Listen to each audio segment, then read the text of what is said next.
Hello, everybody. It's an absolute pleasure and delight to see so many of you here. For those of you who haven't met me before, my name is Claire Brooks, and I have the absolute pleasure of being the current lead of our new research group, Curriculum, Pedagogy, Professional Learning. And it's really exciting for me to be with you all. It's one of our first. The event that I think is really special, not only because of the topic, the way that it's been come alive with a very important publication that's come out, but also because it's quite unusual, I think, here for us to have an event with so many different bits of Cambridge involved in it. So this event is involved in this research group, Curriculum, Pedagogy, Professional Learning, but we are bonded with, and we are doing this very much in partnership with, our friends in another research group, which is called Multilingualism and Languages. And I just thought this was a brilliant opportunity for these two research groups who share a lot of interest in this particular topic to come together and share this moment.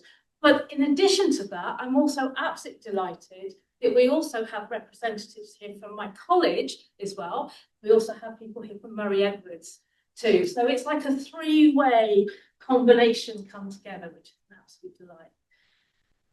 One of our reasons for holding this is because, as you may know, there's quite an important document that we expect to be published next week on the curriculum and assessment review. And one of the things that I got wind of was that the languages lot were doing something quite interesting in thinking about what the curriculum assessment review might mean for languages education. Now, for a research group that's also interested in curriculum, pedagogy, professional learning, it's also really interesting to us. So it's absolutely fantastic that we have part of the editorial team and some of the contributors to the special issue on that, who will come to share some of their thoughts in preparation for this really. So I will say no more, but we'll hand over to Heather Packler, who used to be my boss, who is the editor of this special issue.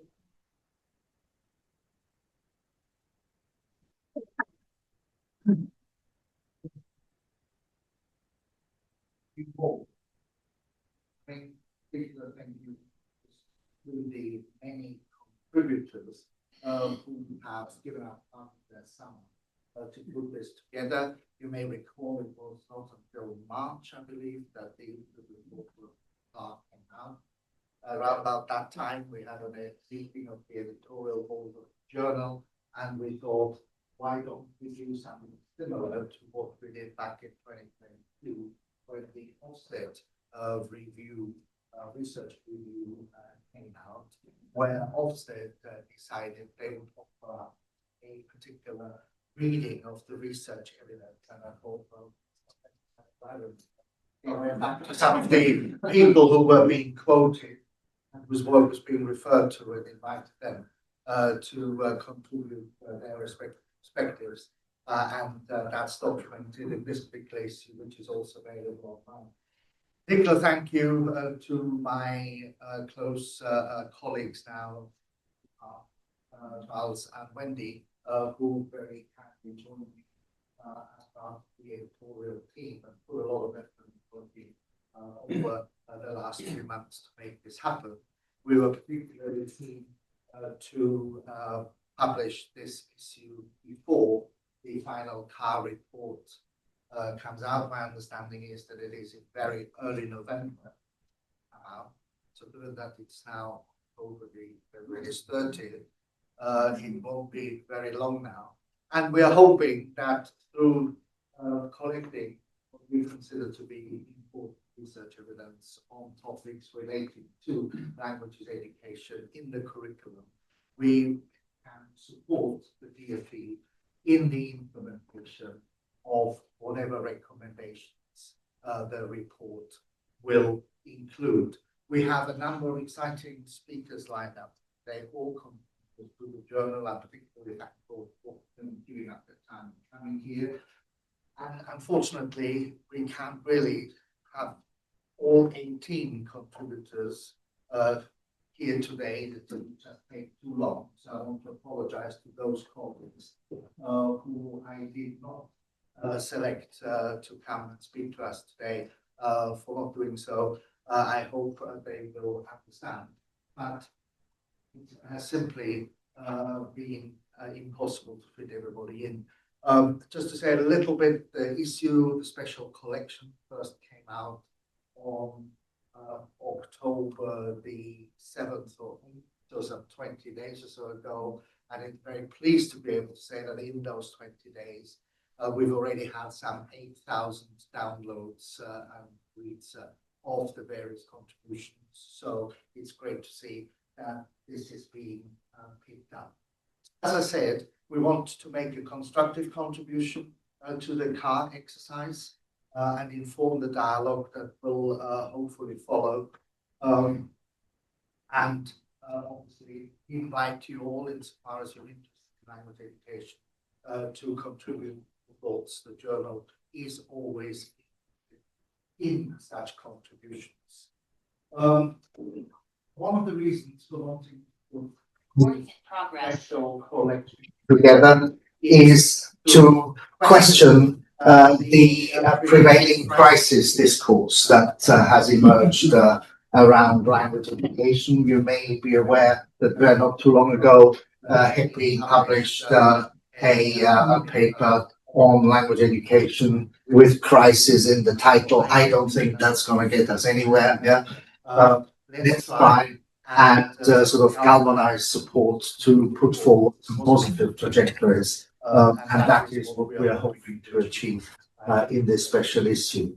I've already talked about us seeking to do so through evidence-informed recommendations. So we work very closely with all of our authors and encourage them to come up with 3 or 4 specific recommendations in their specific areas of interest. And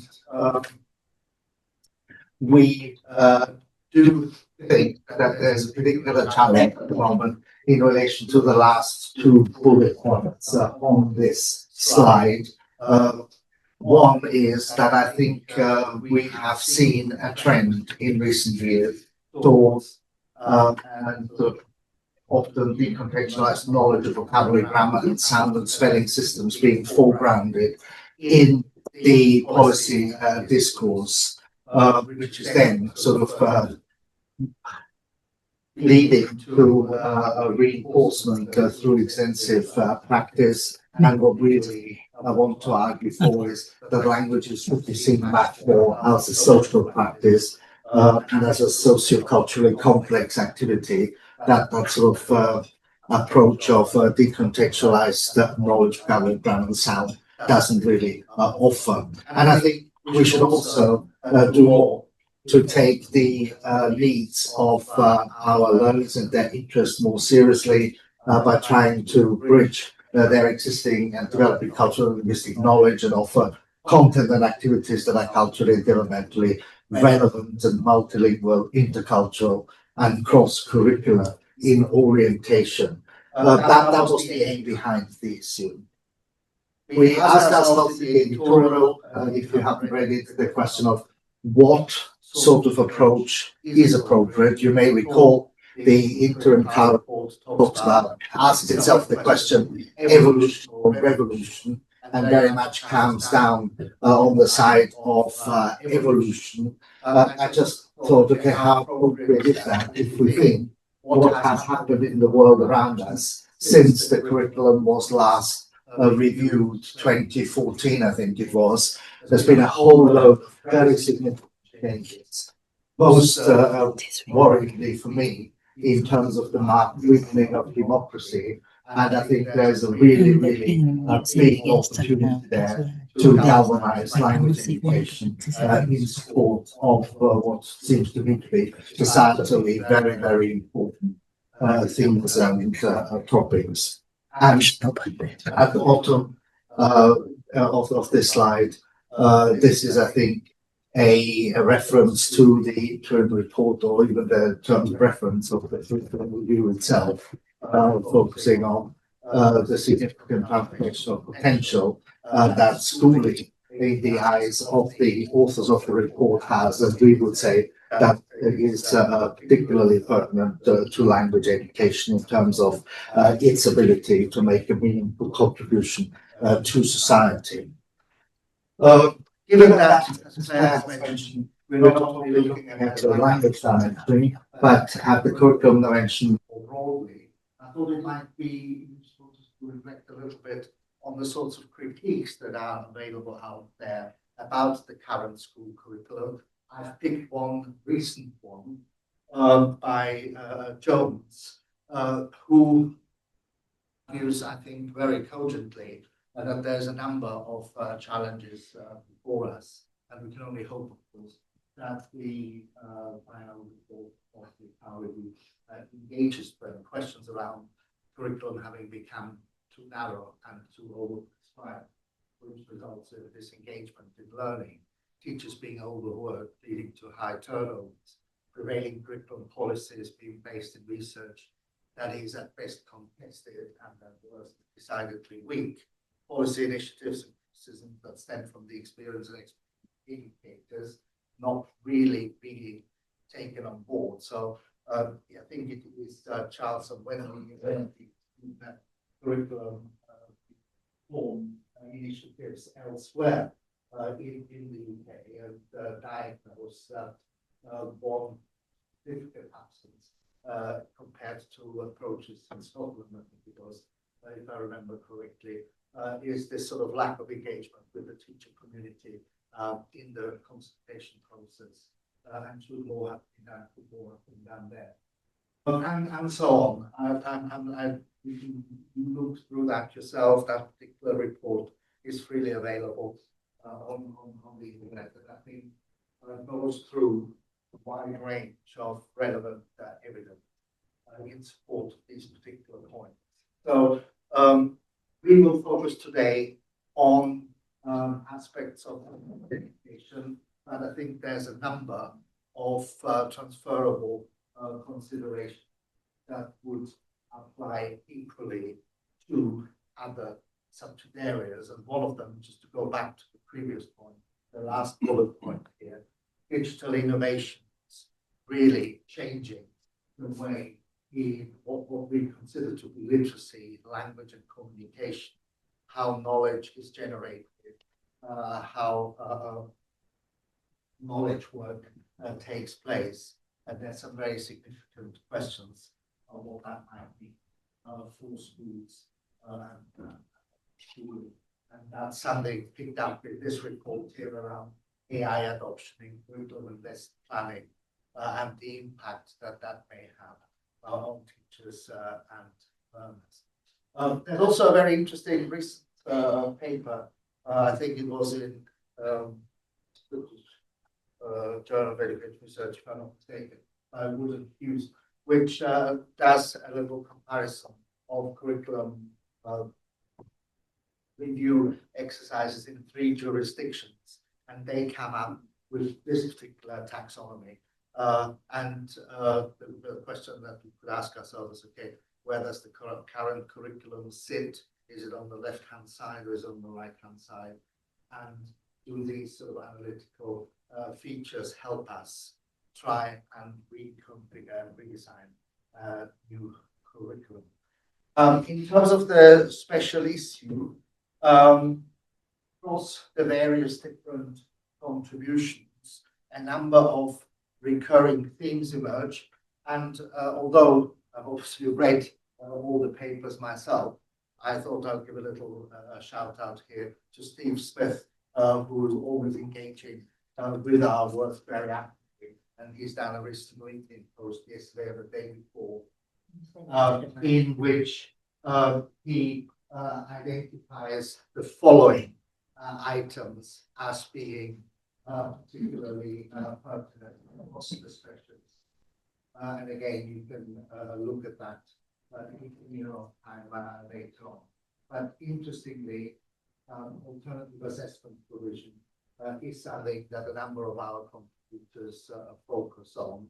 And that was one of the reasons why we invited Barry to come along and speak to us about that. So that's today. Then the importance of the digital realm in relation to curriculum and teaching and learning, the relative importance of listening and speaking, that needs to go beyond the building block model, the need for language learning to become more personalized and the extent to which this technology and AI can help with that. The knowledge and experience that many multilingual language learners in England can bring to the classroom and the extent to which that is being utilized into that intercultural aspects. And then a topic that comes and that has come up as long as I've been involved in language education, and that's a long time now, is the question, our exams to middle class in terms of the cultural references that are being used.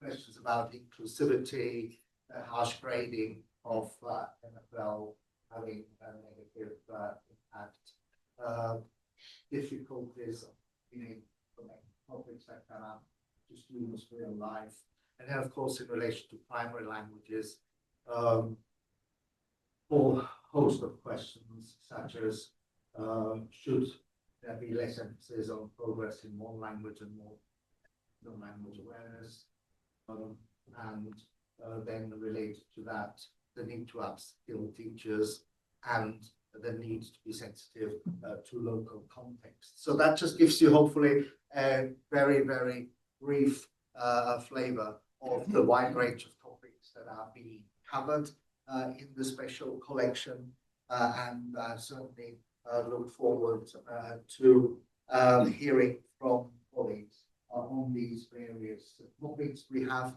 for you now 5 presentations. Each of these 5 presentations will be 10 minutes long, and we will have an opportunity to have question and answer session 5 minutes after each of the inputs. And then at the very end, we will have an additional half an hour to discuss the issues raised in the various contributions more holistically. I'm very happy though to answer any questions that you may have in relation to what I've said so far before we invite Wendy and Charles.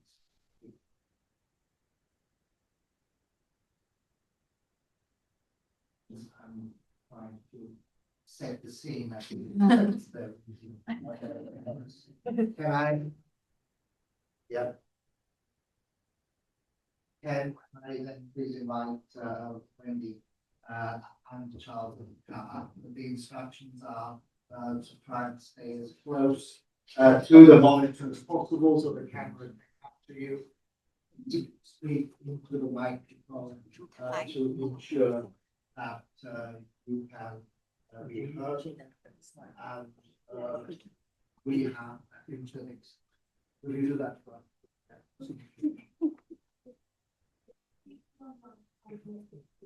Yeah. Okay.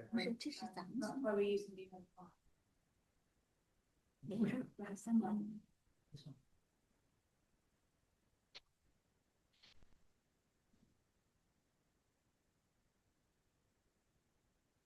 Thank you very much, and thank you for the invitation to speak today. So the policy literature traditionally makes a distinction between, on the one hand, top-down policy created and implemented from a central government, body, and bottom-up policy, which is driven by the communities. In terms of language education, then we're talking about the difference between policy created by the Department of Education, schools, and bottom-up policy created by teachers, students, and then functions. In recent years, there's been a lot of criticism of top-down policy, creating these one-size-fits-all type policies, unrealistic goals, and removing teacher agency. What we think is that many of these criticisms are justified, but nevertheless, there's a place for both top-down and bottom-up policy. And we don't use an example to show why top-down policy has mattered and will continue to matter. And we've not talked about recommendations. Two would be that policymaking would benefit from a longer historical purview of what has and hasn't worked, to ensure that lessons are learned from past successes and failures, and perhaps also looking across the UK, as Robert's mentioned. And then secondly, a more holistic cross-departmental approach. We're going to start by giving a couple of examples of the impact of top-down educational policy on languages in the UK, in England. Give an example of a negative impact and a positive impact. And then going to introduce the policy cycle as a lens to understand what are often more mixed outcomes and the necessity to take account of all phases of the cycle if we want to have good policy making. And then finally, we're going to talk about the need to acknowledge the value of languages across different government departments so that they can in turn champion investment in languages education. Thank you, Wendy. So just to start with two case studies, there were more in the article, and some of you would recognise these, some of you would indeed have lived through these. The first one is an example of top-down policy which globally has had negative outcomes, is that the one that's often cited in language education, the removal in 2004 of that statutory requirement for language efficacy, or result of the 2002 Green Paper. Where languages are a classic dilemma. On the one hand, it's called in the middle of that academic vocational debate, and on the other, seen, and a number of you recognise this as this sort of very challenging subject. That top-down decision, and Norbert's written about this, was very much a negative response to those underlying challenges, and arguably good, and indeed should have been addressed directly because the results are clear. Figures very rapidly declining in participation in languages at key stage 4, 78% pupils in 2001, down to 40% in 2010, so less than a decade. Percentage which has remained relatively stable since. That's compounded by greater divergence between numbers of language learners according to relative levels of affluence. Our second example is the thinking positive one, the introduction of the Mandarin Excellence Programme in 2016, so just under 10 years ago, providing targeted support for teaching of Mandarin Chinese in secondary schools in England.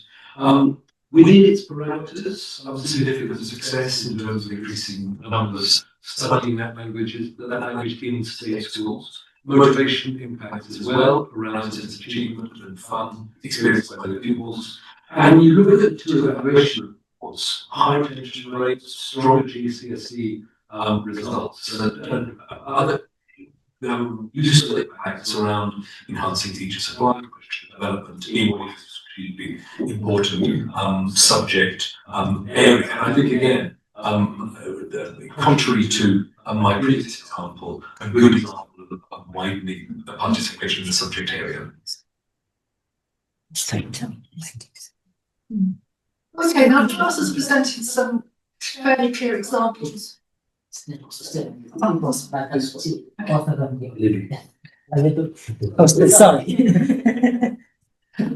I feel like I'm swallowing.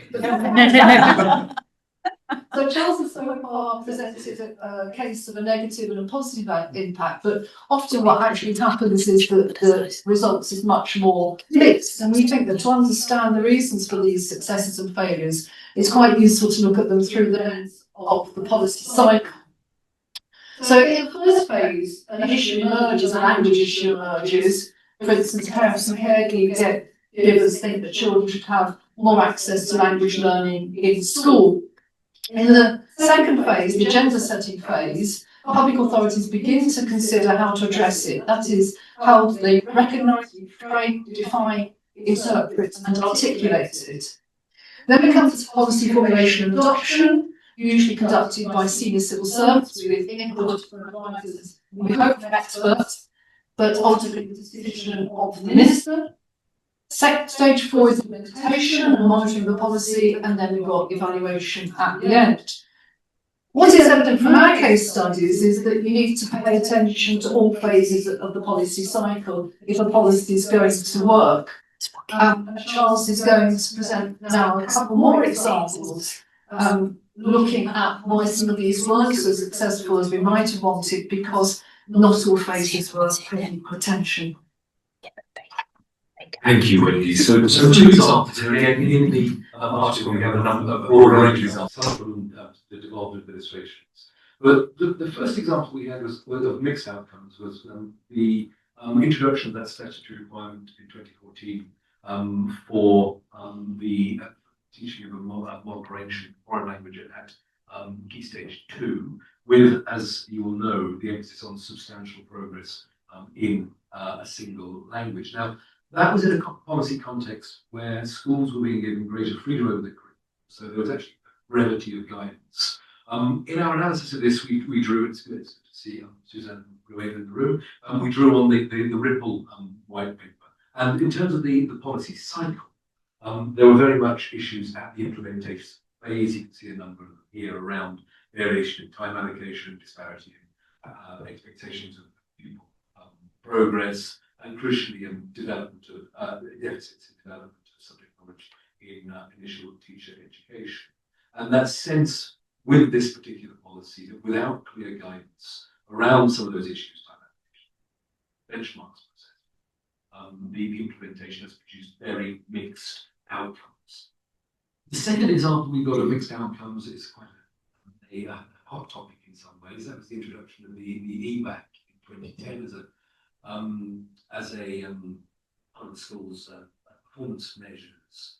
Now, you'll be familiar with this, the inclusion of languages there, and that basket of subjects with the target set for 90% of pupils in maintained secondary schools to be entered by the EBAC in this year. No, that target has not been reached. It's then the figures we just got this month, 24-25, 40.5%. Again, in terms of the policy cycle, there are lessons learned there, I think, at least 2 points. One around the agenda setting policy formulation phases, where a number of recurrent issues around languages, perceived difficulty, but also severe grading and the shortage of teachers were not really factored in. And then at the monitoring and evaluation stage, the attention of the article between EBAC, where languages are highly valued and progress aid.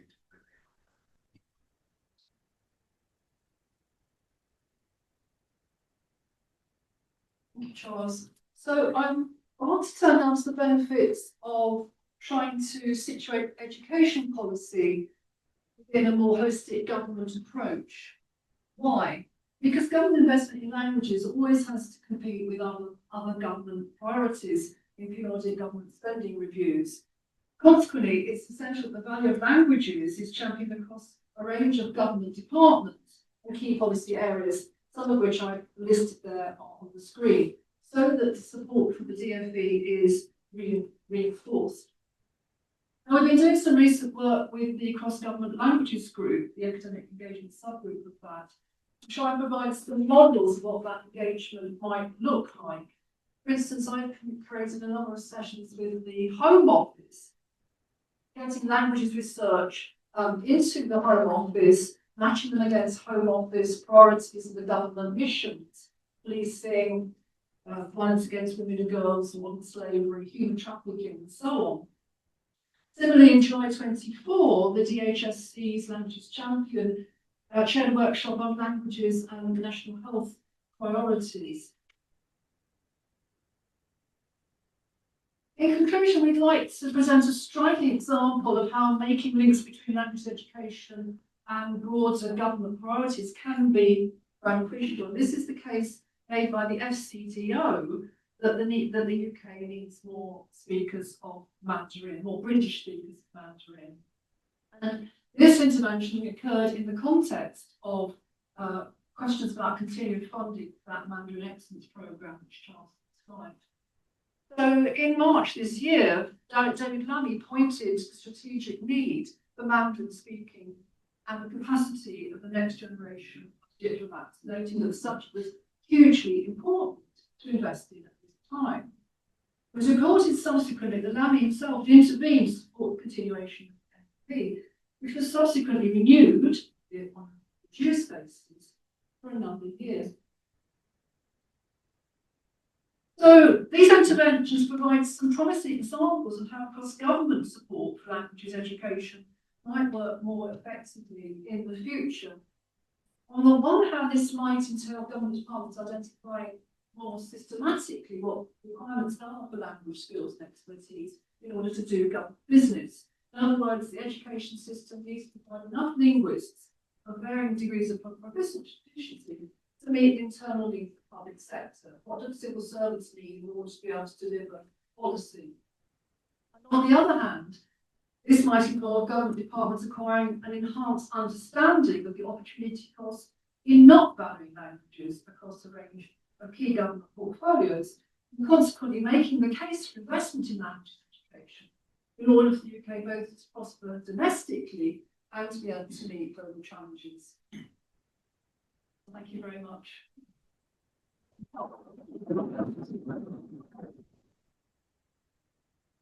Any questions? Colleagues would like to ask, because then we have time at the end for plenary discussion. The one thing I forgot to say is that we've got a number of colleagues listening in online, including our very dear partner in crime, as it were, in terms of the National College for Language Education, Gillian McInerney, the DFE. She's very kindly given up her time to listen in to the various recommendations that colleagues are making today. So thank you very much to Gillian, as well as all the other colleagues who are online listening in to us. I don't see any needed hands up. Oh yes, there is, Catherine. Obviously, Catherine. I'll come to you hopefully this way. Sorry.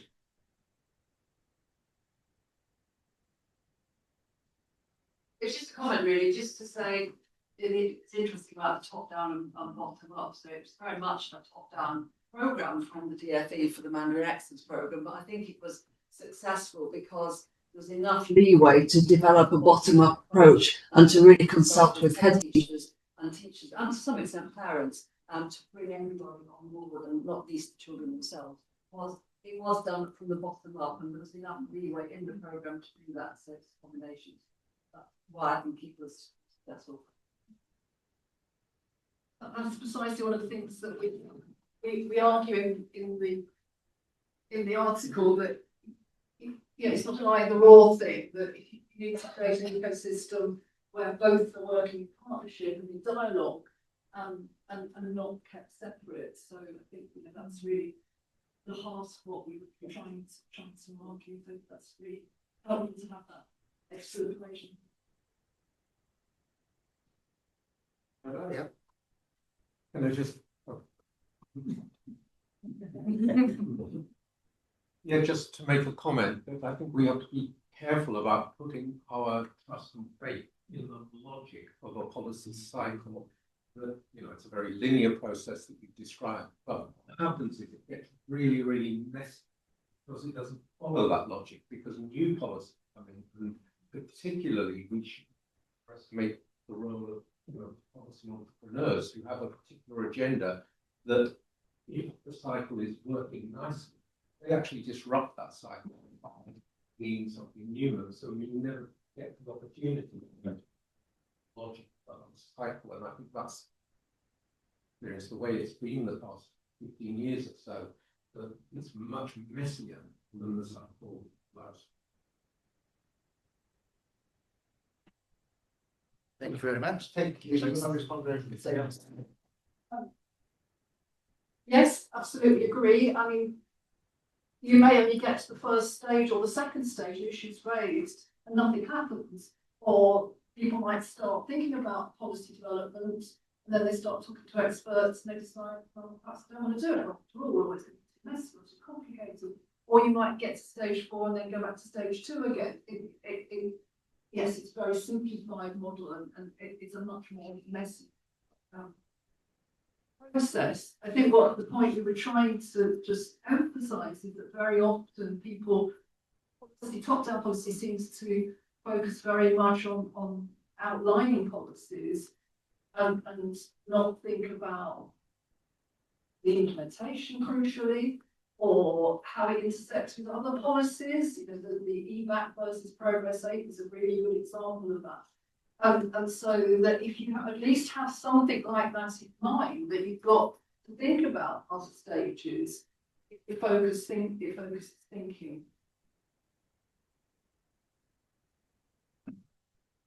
Thank you very much indeed. We've got time for more questions later on at the end.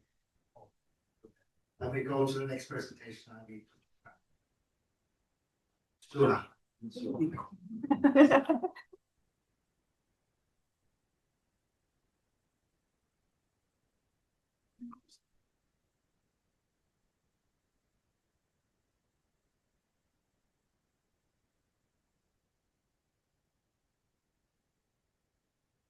right.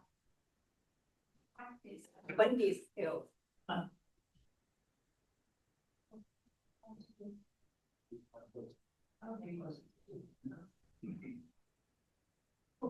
My talk is very much have to bring in another perspective, why local context matters. I'm presenting on behalf of my team, Eileen, and I'm very happy here. So, Northern National Focus we are part of the research team as part of the National Consortium for Language Education. The flagship national program for language education in England, and the focus of that program is re-energizing language education. And currently, our work consists of 3 mutually reinforcing strands: language education online, deal, and language network national art project. And I know some of the colleagues are here and also joining online. So I want to take this opportunity to acknowledge what role we have research team as part of the National Consortium for Language Education. The program is very much research evidence-led, but specifically for us, we have 2 roles. One is evaluative research, monitor impact of the program, and also the opportunity to carry out applied research to explore leadership for languages education. And I want to take this opportunity to acknowledge and support from the Department for Education and all the schools who took part in our survey, and case study schools, and of course the NCR team. And without the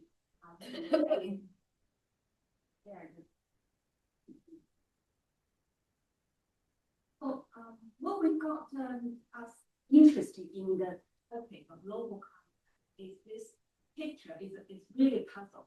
So when we actually carried out the survey, one of the striking findings is this chart, is the percentage of the cohort entered the language GCSE 2024. So this is the picture of huge variation in terms of uptakes and how many children, pupils will enter for GCSE.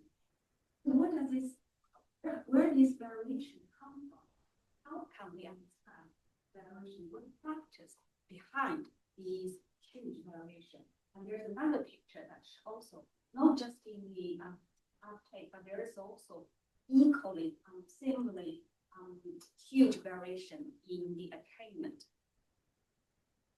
So we know from literature and some of the colleagues here as well, we know there are reported differences in participation at pupil level, and this is boys and girls, and this is one pupils and some pupils, and there's also growing awareness school level and willingness in education at stage 4. And there is also work on the understanding critical role of school policy in relation to language.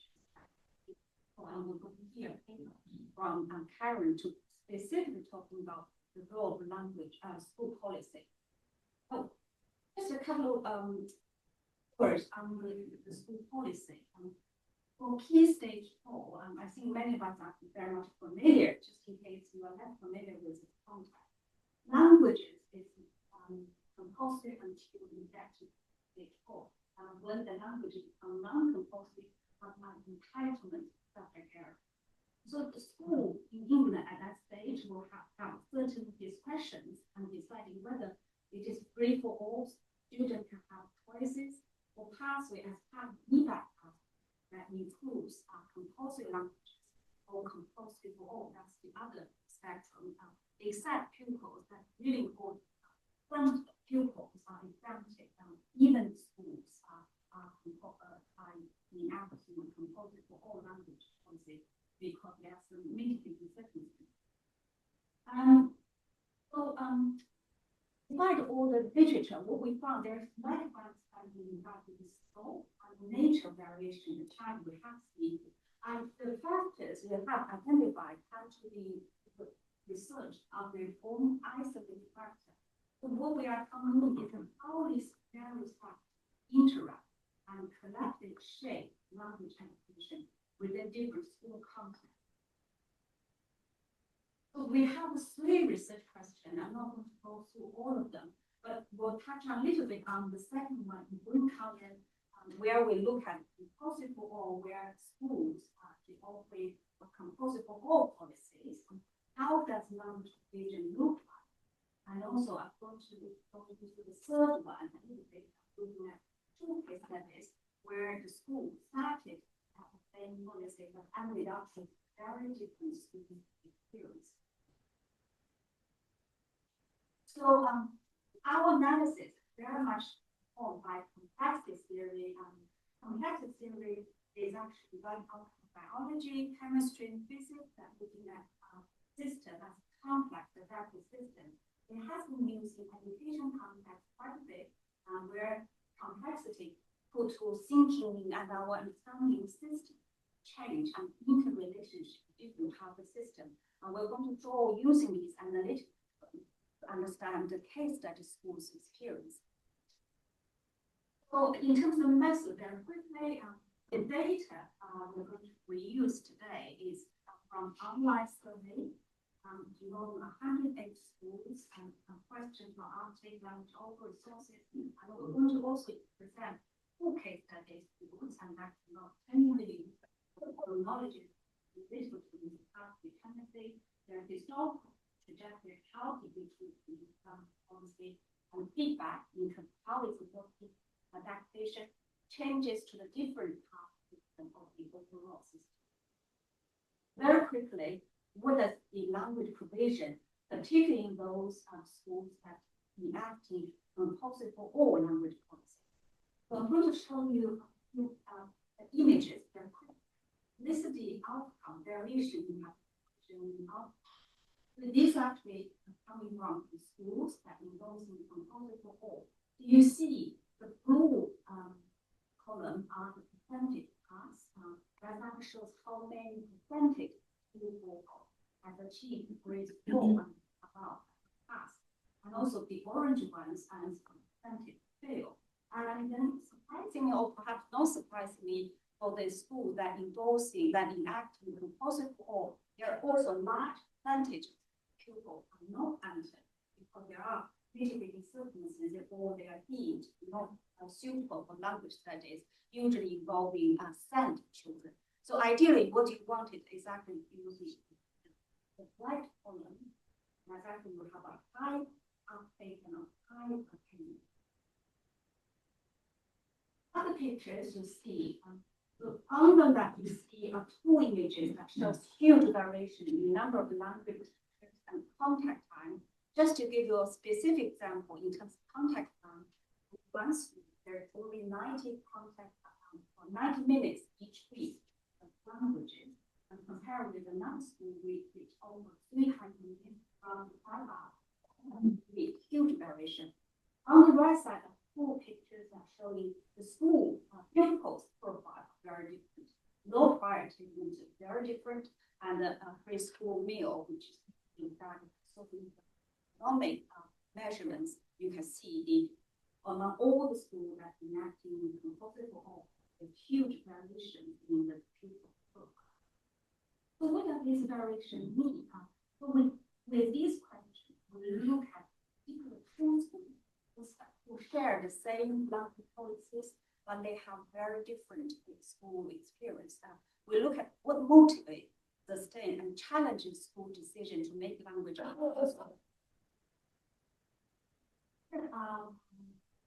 table that plot all the key profiles of the school. So those in red, you can see huge difference in low high attainment pupils, and the free school meal statistics, and the first language AL children. So huge difference in these. But what is when we look at what multiple all, what we found is that we started with the introduction of international baccalaureate diploma system, and the first school has done really well, specialist in program. And here are reflections from our specialists when we interview them to reflect on the historical context and traffic, see how they ended up this. But what is important to look at how they sustain and challenge their compulsory for all policy. So the first school, what we get is a very positive reinforcement to community by the pupil profile factor. As I mentioned, the bottom up and theory example, really both top down and bottom up school commitment, elite senior leaders support, and also wonderful pupil profile, multilingual, high attainment going beyond. And then there is general belief that difficulty can be managed. For the second school, skip this, they found themselves in a very challenging environment. Despite they also have support at senior level, and there is also school visit, international visit that actually provide cultural investment opportunities. They do have a lot of challenges. Parents and caretakers, they found their questioning, low pupil motivation, and because of that, they have impact on staff, on the individual data, particularly recruitment retention, are not within the top report, but this is very important factor we need to face in any response to the curriculum change. Repeating accountability pressures and changing pupil population and adaptation. This is where how school respond, offering alternative qualifications to the language here, and they are currently considering change of the all. And I also want to share some of the interview data very quickly, just to give you an insight how schools feel about, particularly from second school, where they are on the challenging environment to continue with the for all policy. So here is a quote from the interview. We're talking about very strong senior leader support. However, there is a parental question mark about why do they have languages? This is about many of us have come across when we working with school, the parental buy-in and commitment are. And there's also concerns about staffing, the language teachers' mental well-being, how they were impacted by the challenges they face, working with the school that actually have very challenging conditions. And there's always a significant number of children that just don't want to school. Will always kind of maintain the system they do. So this is actually really the tension in resisting compulsive but also not pupils who are less need to learn languages. How we deal with those? So very quickly, I think through these interviews, looking at how it is to work together, there is a linear exposure impact to our analysis. What we found is actually we divided this school language application as well. At the top, what is visible is actually two P's: language uptake and language attainment. These are measures people often talk about. And in the middle, policy where schools bring all these factors. But what is really important to look at network, complex, interactive elements that both influence and are influenced by school language offer. So it's not one-way traffic, but actually, in fact, these different factors impact each other. So what is happening is in schools can be moved out of language in a reason, but difference in the pupil profile, resources, leadership, and these factors will shape the overall. So what is really important is actually to recognize our schools are international baccalaureate schools. So they are of particular kinds of profile. But what it come out our finding is language education is best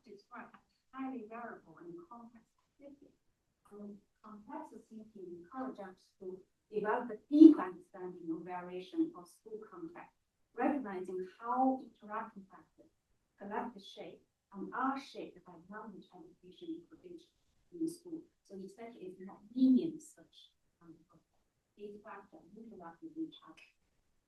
Well, I probably don't have time, but I will leave the next time. Right, any immediate questions?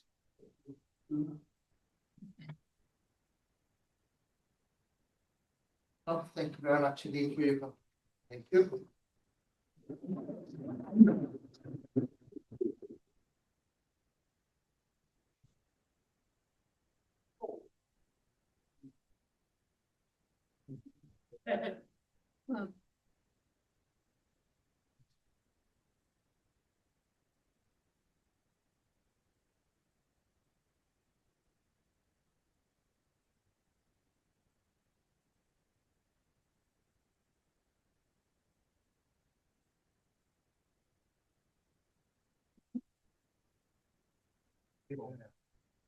You're okay. Yeah. Thanks so much for the invitation to come along today. I think we're going to talk about competence really well with the previous two talks that we had. It's looking at that question of position of language in the post-compulsory curriculum. And this here, just to give a little bit of background. Here's one of the projects that we're going to really fully do in Maria.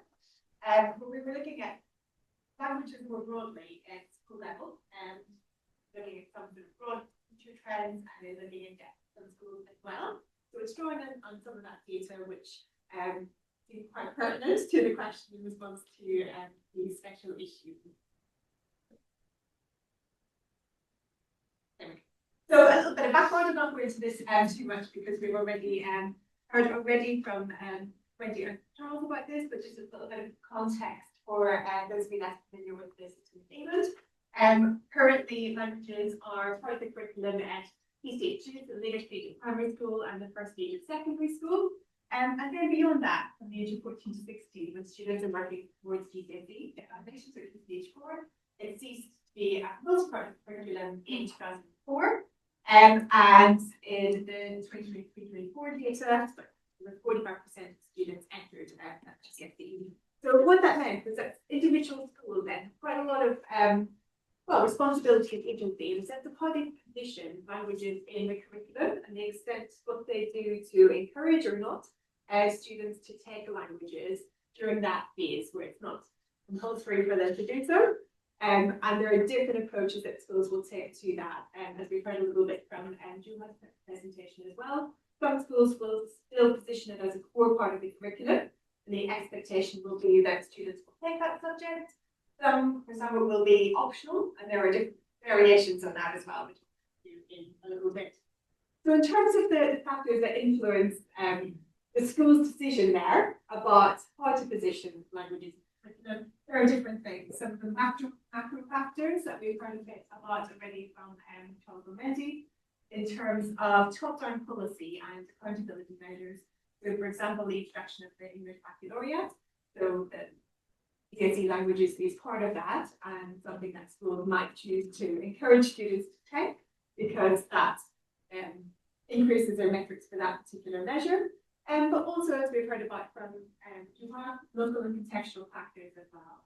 So levels of disadvantage, social disadvantage, levels of prior attainment among the students as well.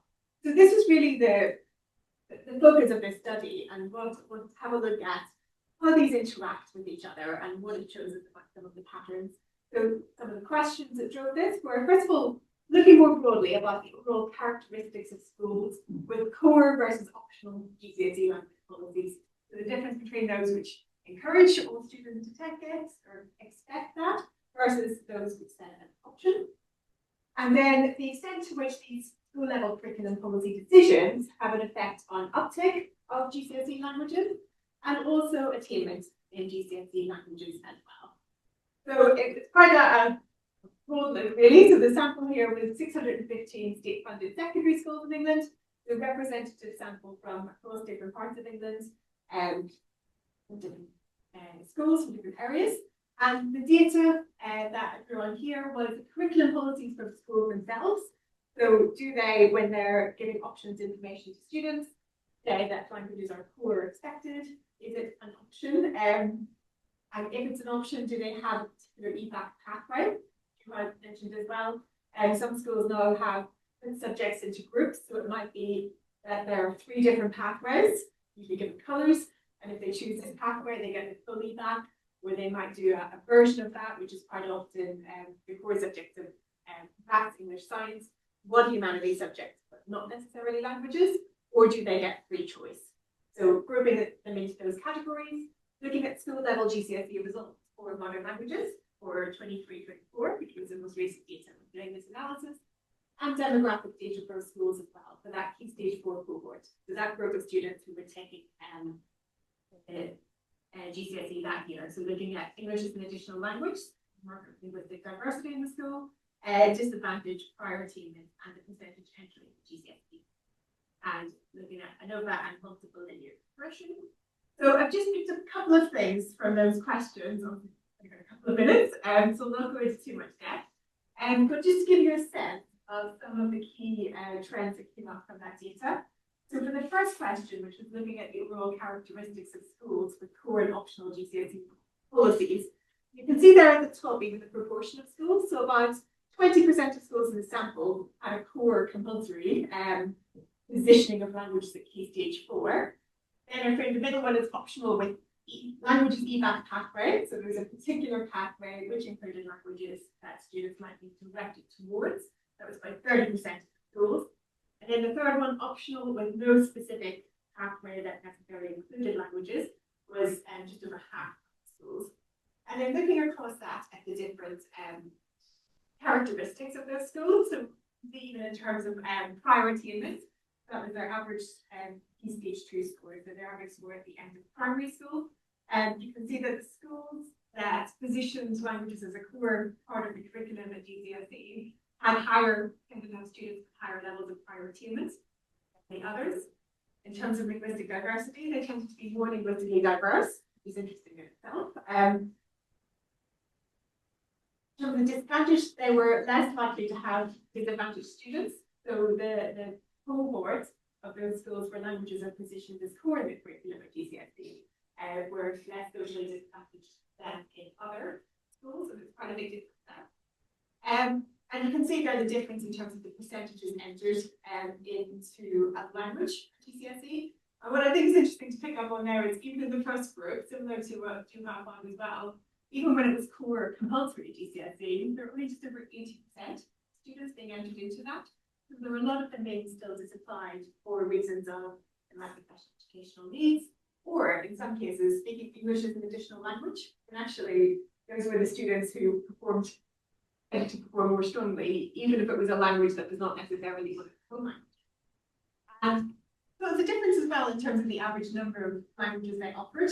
We looked at that as well in terms of the subjects they could choose from. Did they just have French and that was the only option? Or was there choice for the multiple languages? And you can see again, those schools where it was positioned as a more core part of the curriculum tended to have a broader offer. So there was more choice, and then they also signaled greater importance to the students as well. So that was just some of the key trends that came from looking across that. But then wanted to look a little bit at the intersection between those. So in terms of the interaction between the school level curriculum policy decisions and uptake in languages, I've just pulled out a few of the headline things here, but I can share a link to the paper at the end if anyone wants details. That unsurprisingly, the curriculum policy was one of the, maybe the strongest predictor by quite far of uptake in GCSE language study for controlling for other variables, which is not surprising if they position it as core, as something that students have to do, they're going to do it. But in addition, prior academic attainment and linguistic diversity were important factors as well. Socioeconomic disadvantage was not directly associated with that. And also in terms of the number of languages, for each additional language offered by a school at GCSE level, the proportion of students taking a language increased by almost 4 percentage points, controlling for other things. So it seems there that even having a wider range of languages actually increased uptake. Maybe that was because students had more choice, and saying, well, actually, I don't really like this particular language, but I have a choice for another one. And also maybe signal that importance as well. Actually, the offer there would make a difference. So some of the points that came from that were that increasing uptake at GCSE might benefit from positioning languages clearly in the curricula as core subjects or valued subjects, and also offering a wider range of language options to students. The key points in terms of then links with attainment. The school curriculum policy wasn't strongly linked to attainments. The strongest predictor there was unsurprisingly prior attainments, for GCSE languages scores, followed by percentage of EAL students and the number of languages offered. But let's see, in schools where they were encouraging more students to take languages, was it the case that the results were going down? They were getting a wider group, wider range of ability levels. Was that affecting scores? And not really, very minimally. There's a very small decrease in average attainments, with the average GCSE grade increasing by 1/50th of a grade for each percentage increase in uptake. But that could, in a sense, these were looked at separately, but be counteracted by increasing that offer. So again, that choice of languages or having other language options was linked to attainment as well. So the average results increased by almost a quarter of a grade for each additional language offered. So something there about how languages are positioned in schools, they offer, how much they're valued, that seems to have that link with uptake and attainment. And the points was that, well, explicitly positioning languages in school curriculum policies was crucial in encouraging uptake, whether that be through valuing it or positioning it as important, but also the range of languages offered. But this was also heavily influenced by levels of prior attainment and disadvantage. There's still work to be done there in widening access to language study for all learners beyond the compulsory phase. You saw at the start quite a disparity between the positioning of languages in the curriculum and the number of language offered according to the percentage of socially disadvantaged students in the school. And that broadening language provision might help to support attainment outcomes there as well, even as a more diverse range of students take language. And yeah, one of the questions I was reflecting on it in relation to maybe Vanessa and in relation to some of the other folks that we've heard already, is that question really of global top-down policy here and how that is shaping where that schools position languages in their curriculum as well. Thank you. Code, if anybody would like to find the paper. Thank you very much.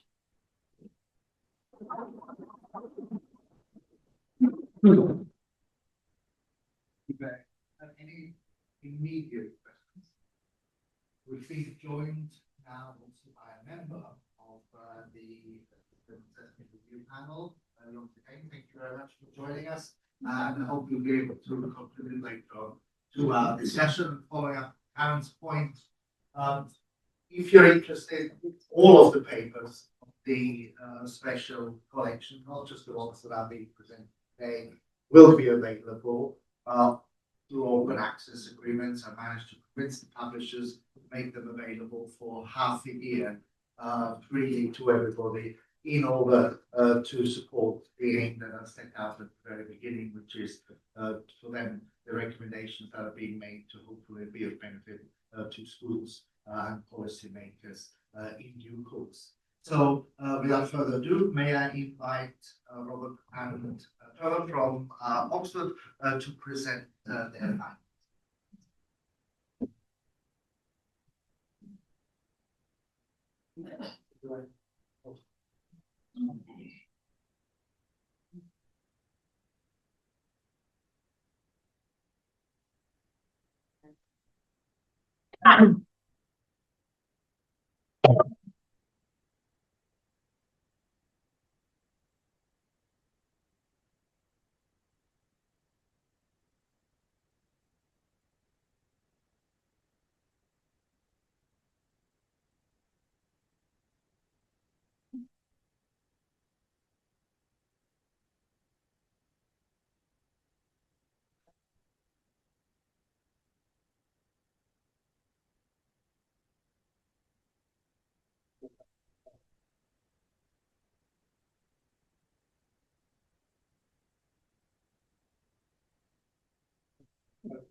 Okay, yes, thank you very much for inviting us to talk about this. So you mentioned our findings, but it's not empirical.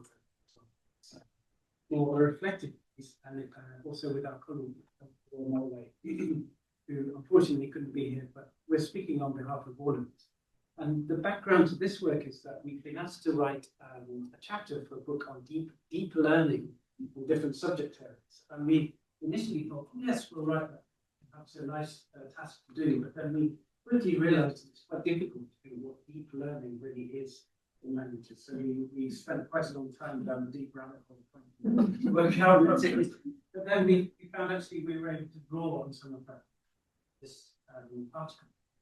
And we've raised a number of issues, which in this short presentation we've framed as questions, which we won't attempt to answer, but which we think are important for the review panel to consider, engage with, and not brush under the carpet. And they're all questions to do with what makes languages distinct, what is unique about languages. There are some philosophical questions, some more practical, and some more policy related. So first of all, to talk about the philosophical question. Obviously, the review panel has reaffirmed this commitment to a knowledge. We just wondered, what is the role of languages in knowledge-rich curriculum? We did problematize to some extent as well, more widely, the concept. But here, just thinking about languages, the role of languages in there. So we went back to the conceptual position paper and found that the review panel offers three components, key components of knowledge-rich curriculum content. And the first two we've put here, and we think they're both actually quite tricky for languages. So the first one, substantive knowledge. What in languages, what would be the established facts? Accepted concepts, principles, what are they? Are they vocabulary items, grammar rules? What would be a principle? Accuracy? Well, we weren't really very sure. And nor could we say that they're drawn from academic disciplines. Either the subject matter you learn and teach is based on the everyday language usage of millions of people who use the language. So we thought that was problematic. Furthermore, with the relationship between knowledge and then the ability actually to use a language to communicate. It's tricky. The more we thought about it, the difficult it was. And the same with disciplinary knowledge. And we could imagine that you could think about ways of reasoning like a mathematician, or ways of reasoning or thinking as a historian or a scientist, ways of generating knowledge in those disciplines. But again, for languages, it's more tricky. Are we a discipline at all? And overall, sort of stepping back, we think this illustrates the problems of trying to put all languages in a single model. All subjects in a single model. And maybe we need to treat subjects differently in the curriculum. The second related point is, are we trying to develop knowledge at all, or in fact, in languages, skill? And ultimately, we want fluent skill, we want fluent performance. And in that sense, our closest relatives might not be other academic subjects like maths or history or science, but maybe other skills like swimming or a musical instrument. And so perhaps for languages, maybe a skill-rich curriculum is a more appropriate way of looking at it. The knowledge. Thirdly, it's not only about language, because if we go back to the program of study and look at the purpose of languages, that initial paragraph, it actually opens with that quite poetic phrase about liberation from insularity. It's clear that it's not just about a skill, there's an intercultural understanding, cultural competence dimension, there's a skill dimension, there's a practical skill reference. And then there's also, at the end, we're also trying to develop a foundation for every further language. Strategies maybe, there might be knowledge about language, meta-linguistic awareness. So there's all of these different strands coming together. Well, each of those strands might imply a different learning model, professional model, and pedagogy. And so we suggested in the article in the chapter that we need to think of it as a pluricentric subject, a pluricentric discipline. maybe that's not really fully recognised. I mean, it is there in the national curriculum. If you look at exams, they really just test skill. So even though teachers may be really committed to it, enthusiastic about it, it's not really what's valued in the assessment system. Okay, then we come on to some practical questions like which languages. This is from the 2013 British Council report, Ensley and Board, listing the so-called top 10 strategically important languages for the UK. But of course, in schools, it's largely still French, German, Spanish. Mandarin obviously rising, but still quite small compared to the big three. And then, of course, we've also got, as is referenced, the large percentage of children classified as EAL with some degree of competence or maybe fluency in another language or languages, maybe literacy in those languages. And so that seems to us a huge resource of wealth of cultural and linguistic competence, which is not really being valued in schools, not really, certainly not being developed or recognized. So that challenge there. And finally, a few questions for policy. First of all, how much time does languages need? First of all, if we think about skill development, certainly if we want to get to fluency, that's going to take loads of practice. And then on top of that, there's other strands of polycentric, isn't it? So actually, if we saw the chart of how much time is available in, say, 2 hours a week, is that even remotely realistic? And at primary school, half an hour a week certainly doesn't seem very realistic. I mean, it relates to the question about when languages should be studied. And we went back to the Eric Hawkins idea of a language apprenticeship, where in primary school, maybe it could be language discovery and knowledge about language, leading to then some language learning at stage 3, with a focus on developing skills that might then be applied to future languages. So maybe, distributed different emphases at different time points. And then finally, again, as has already been referenced, how should it be assessed? Especially if it's not going to be statutory in stage 4. You have children learning languages for maybe 5 years, and then they leave with nothing. So some sort of certification or accreditation. And going back to the analogy of, say, swimming, musical instruments, there are alternative sort of pathways available. This is from the Amateur Swimming Association of Swimming. The idea that you don't start children learning to swim and say, in 5 years' time, I'm going to ask you to swim a mile and mark every length you don't do. They know that's an achievable milestone, and they're ready, they can go on to the next one. And that seems to us a more enlightened model. And then I can hand over to her. So those are all the questions. Now the answer.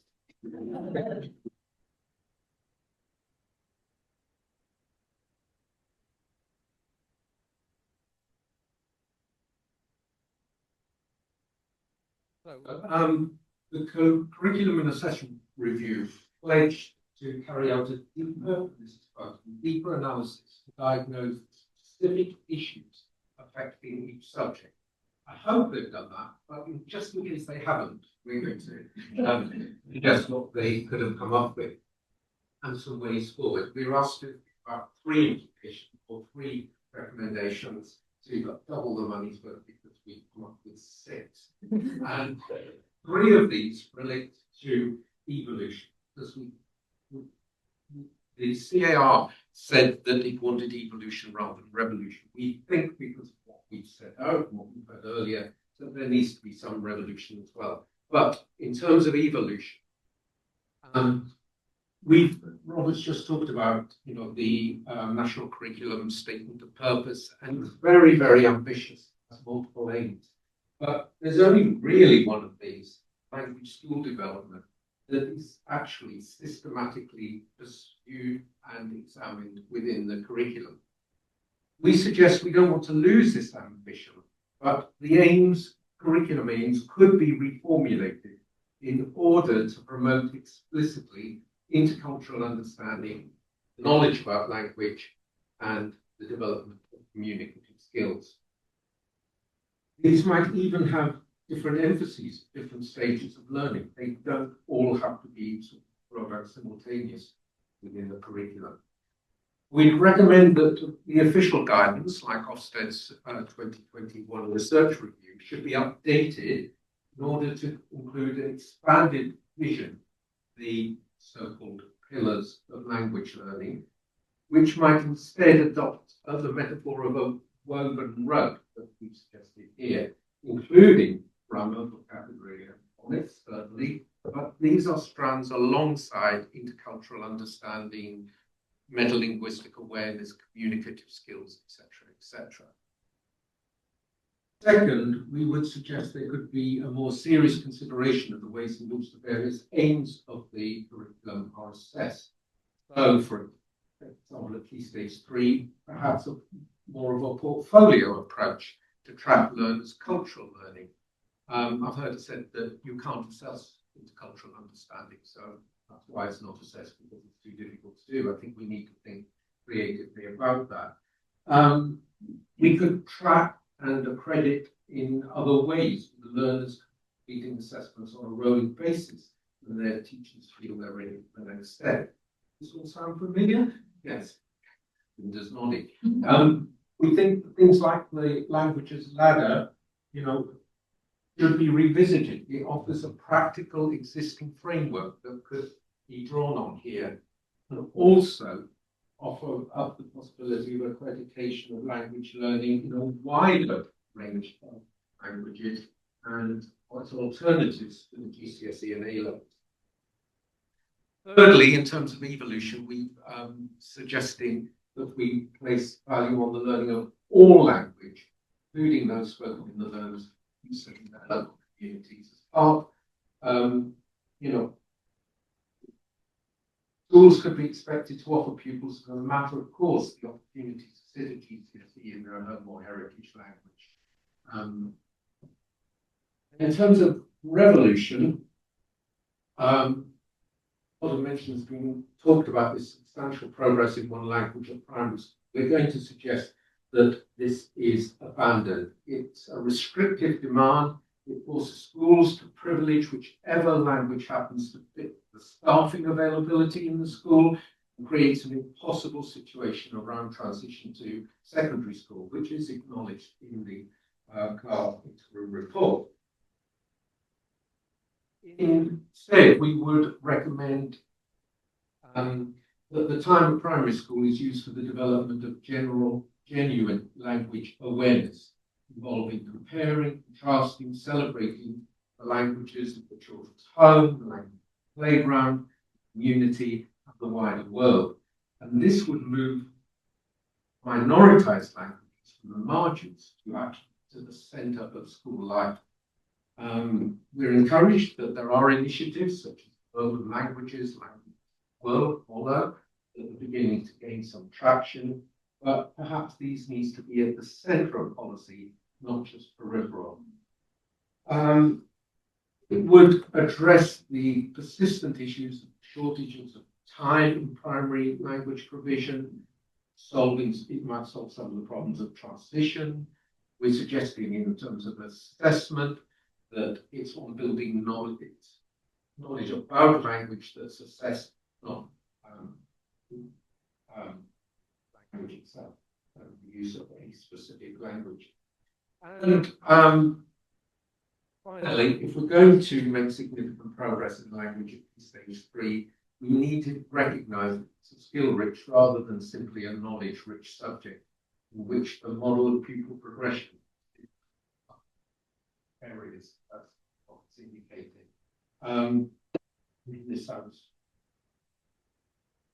you've heard these arguments so many times, but there has got to be substantially more time allocated to language learning in schools, or to need to redistribute the existing time across more frequent but shorter periods of contact with the learners. Would pose significant challenges, certainly, but we think this is the right time to start talking about some revolution in thinking as well as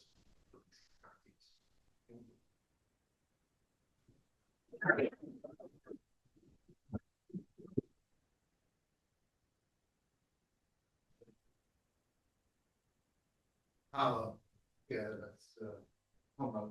ice hockey. The social interludes, we're not quite as far as that yet in higher education, but I've been asked to create a little space to allow for some technical work going on in the background, so we can invite questions from our audience online.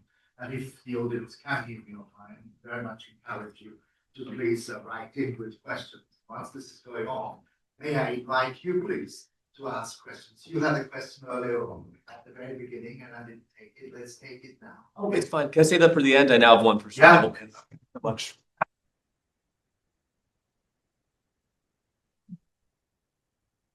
Just got a comment again, just to reinforce what Trevor was saying and Robert about the language ladder, African languages, states. That is an evolution. As far as I know, the scripts and the class flags of papers still exist across a multiple range of languages. So get that going. There is a Cambridge assessment or the FE or both somewhere. But we could get that going very quickly, and we'll certainly put the other thing, which some colleagues may not know, which was strong about African languages.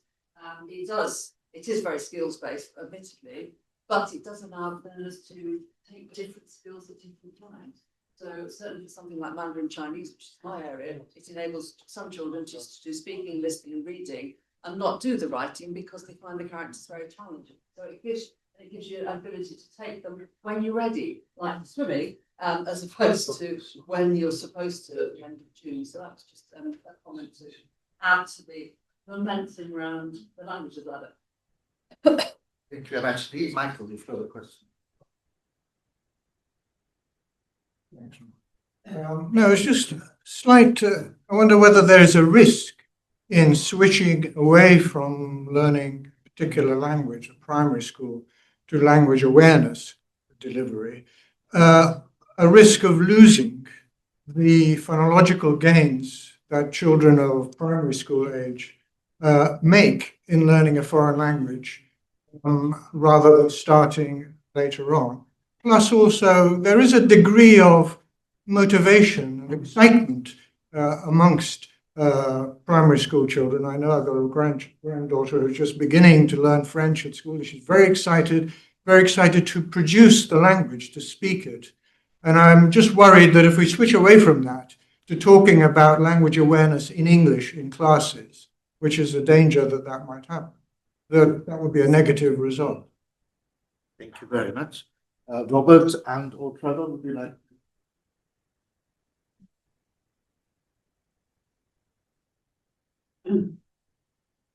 Yeah, thank you very much. I mean, the way I sort of conceptualized it would be that children would learn is they taste us of different languages.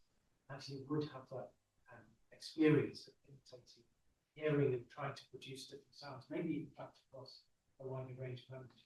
But I do take that point about the motivation and the excitement of stuff. Another question. Yeah, no. Been training for this. Jason Anson, University of Warwick. I contribute to the article on translanguage perspectives. One thing that's just two obvious points. The first one is that there is no deep learning without language. As Halliday has put it, we cannot ever get to any kind of meaningful learning, any kind of adaptive experience. I'm sure that was known and made as a point, but it's important to emphasize. And secondly, just linking back to this very interesting and important question about what to do at primary level, it seems to me that given that we know that in pretty much every, or shall we say on average in every primary classroom, approximately 20% of the learners will be, and of course this will vary greatly, learners using English as an additional language, as well as other multilingual capacities for learners who are not necessarily classified as such.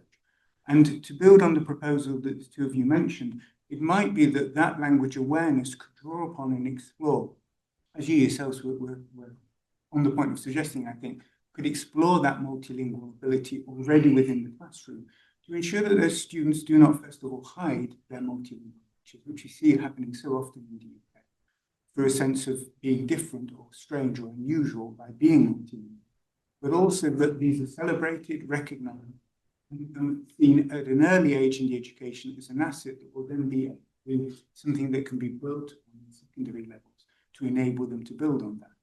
And that's, I think, probably an obvious point, but one which isn't being harnessed, I don't think, enough in primary education at the moment. Thank you very much indeed. I'm back to you two again to answer that, although I saw you know.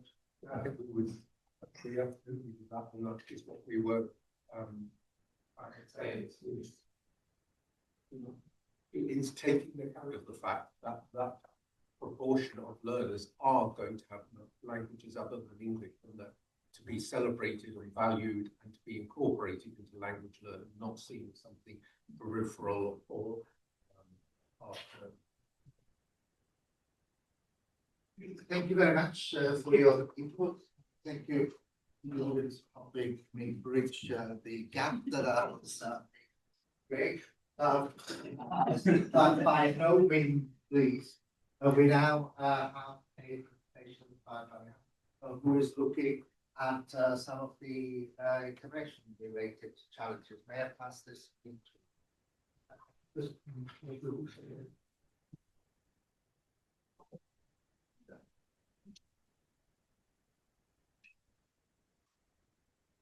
Well, first of all, thank you very much for inviting me today, and you might well ask who I am. Well, that's who I am and my background, which, as you can see, is from mathematics teaching, and really I have a broad experience of qualification development and assessment. I hope that enables me to offer some constructive comments to you on the challenges faced by non-foreign languages as a critical thread. So, over the past 2 years, my work has really been focusing on two interconnected strands. First of all, building on my asset languages experience, I've been working with Bernadette Holmes on using the DFE Languages Lab as a basis for language assessment. Underpinning my paper is a belief that GCSEs are outdated and simply not no longer need to support entry into the professions, and they now mainly serve local progression into employment and further education. This can be delivered through a much lighter touch and requires greater emphasis on continuity, 16+. So, yes, we mentioned can-do statements. I thought I'd give you an example of them. The Languages Lab was developed by the DFES in 2003 to provide a national framework for language assessment, and it comprises 68 can-do descriptors covering 4 skills on a 17-level scale ranging from beginning to master. Unlike GCSE, they motivate, much like some of the third. Note how the positive wording of the speaking level 2 languages ladder descriptors contrast with the almost sneering, really accurate of GCSE. In 2003, OCR was contracted by the DFES to develop the language ladder assessment scheme, which you may know through its brand name of Asset Languages. The scheme featured formative, internal, light touch classroom. Teachers were accredited to award OCR certificates, and the old materials, as we just said, are still around. Though I think I have to give a warning, they still need a sort of development, but they would be ideal for use in primary secondary tracks. So external assessments were at very end of each course, covering 3 levels, and they led to separate formal qualifications in each skill. The system was structured in 4 stages: breakthrough, preliminary, intermediate, and advanced. Nowadays, I think adaptive testing would work very well. Okay, so I ask the question, is fundamental reform necessary? This slide, I think, offers some statistics that I'm not going to go into detail, but I'll address each of those in turn. Your big challenge as linguists is to find ways to get that.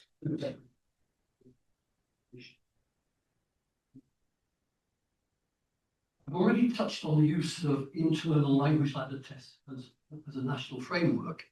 the standardised reporting between primary and secondary schools.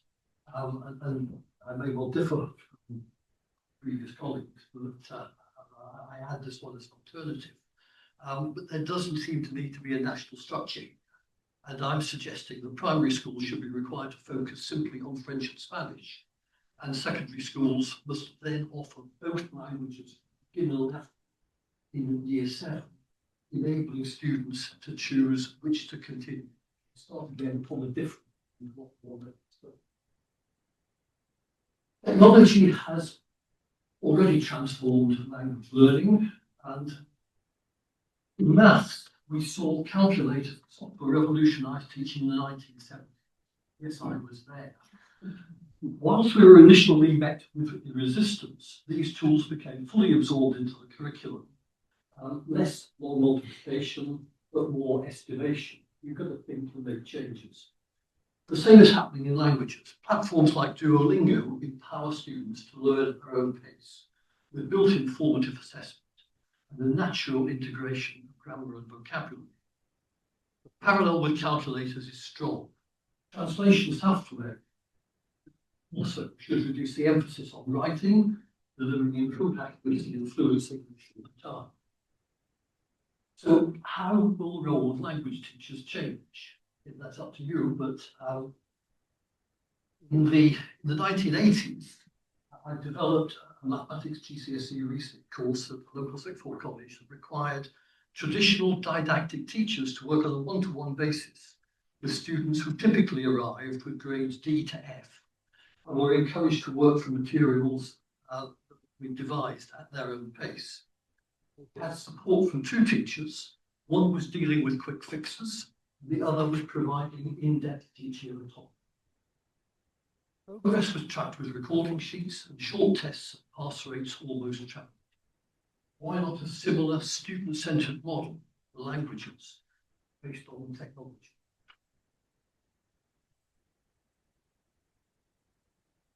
How can you rebuild? Hang on, I'm too fast.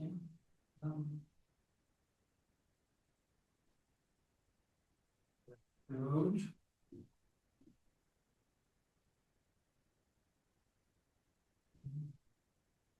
Oh, that's right. Yes, sorry. I'm asking the question now. What is the problem as far as students are concerned?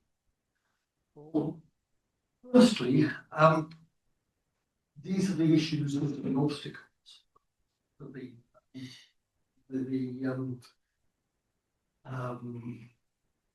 53%. Like it or not, this is our world today. But why should they study languages?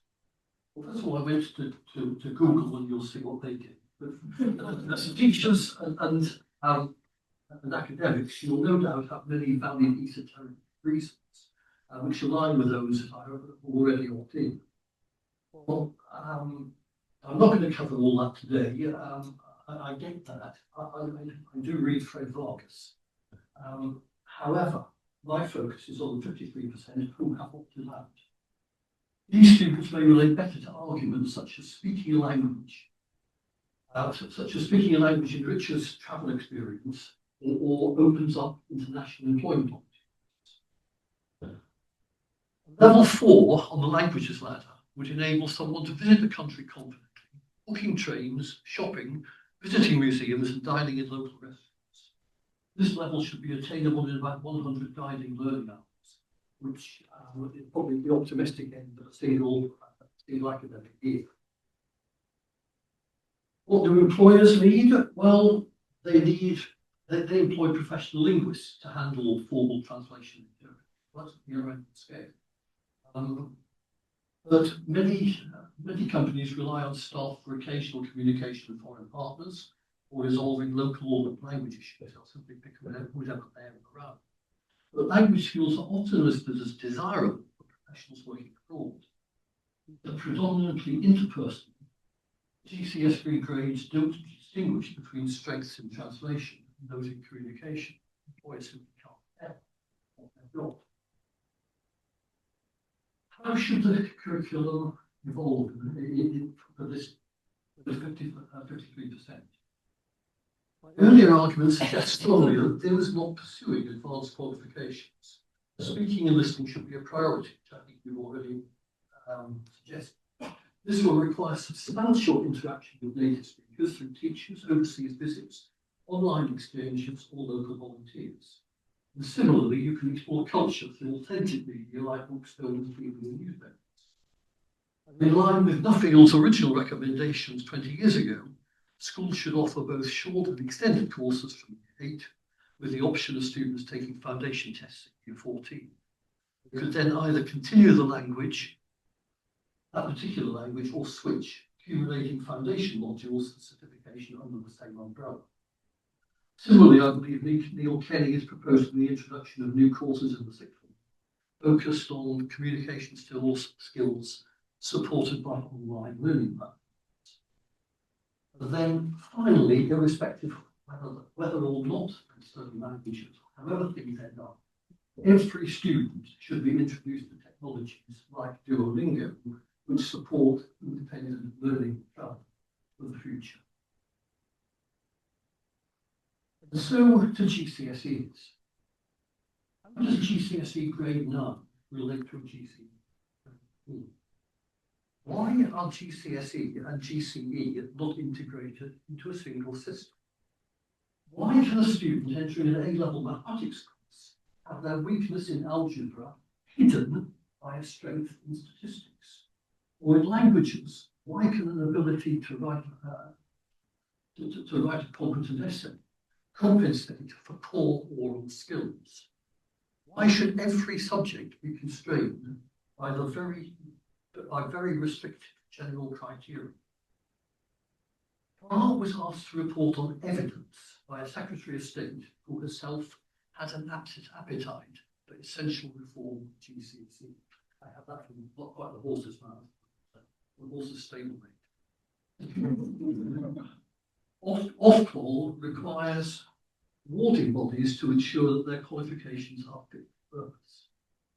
Hierarchical GCSEs in subjects like languages and mathematics should deliver precise skill assessments for students transferring at 16 months.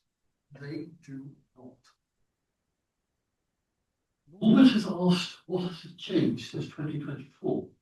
Well, I've asked the question, what's happened to GCSE since 1940?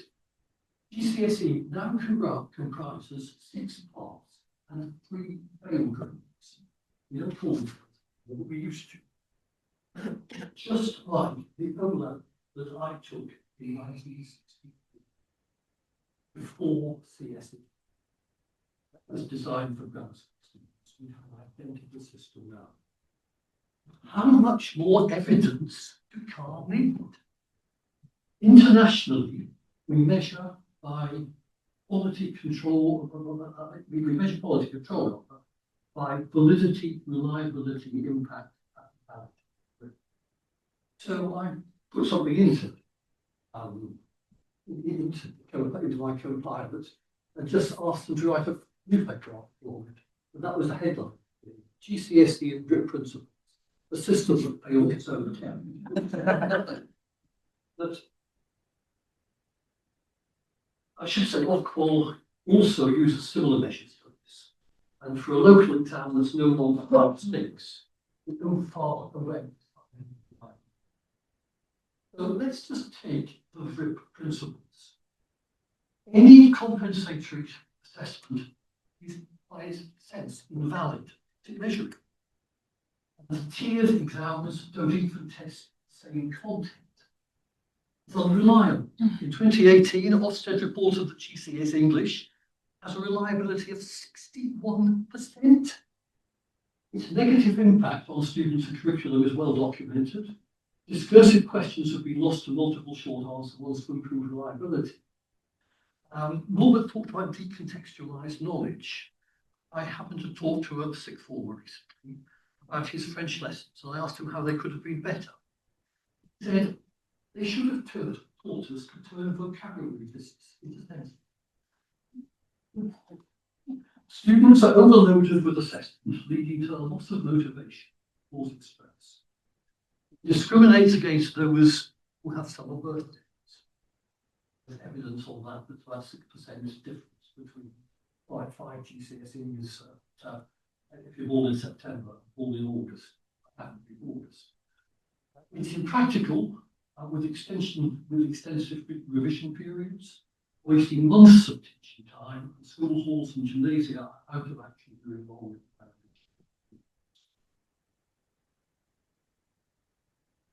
Julian Matchin accepted, I can she's online.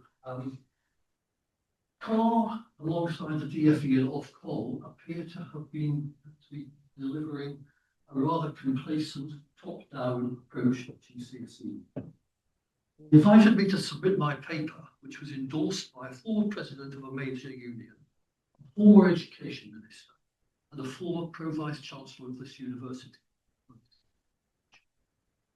He analysed the asset languages scheme and proposed a GCSE model using the languages matter that was suitable for application to other students over time.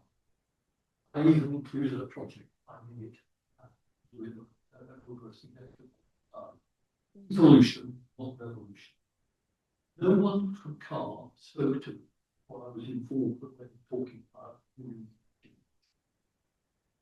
to end, I will simply present you with a list of the potential benefits of incorporating the latter into a GCSE. I won't go through all of them.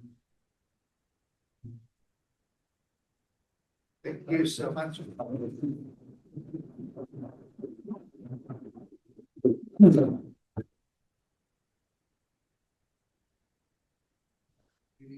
The unit well.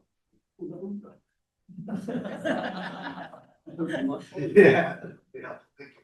Thank you very much for this thought-provoking and thank you very much to our other speakers. Can we first start with aspects about paper that we have just heard, and then move out to other questions. Any comments, any observations on in the room on the last presentation? Maybe were really convincing. So we have about 15 minutes left in order to give me a chance to ask some questions coming in online and go to the room and invite you now to ask your question from the beginning of the session. Thank you so much. My name is Zach Denton. I'm a second year PhD here, and I've been a professional policy advocate in the past. So question to just the panelists. I know Wendy and Charles, you talked about the need to inform government actors of opportunity costs of not valuing language learning. Robert and Trevor obviously had evolutionary and revolutionary advice, noting obviously that Norbert is calling for the special issue to engage with policymakers, among other people calling obviously GCSE revolution. I'd love hearing about all this.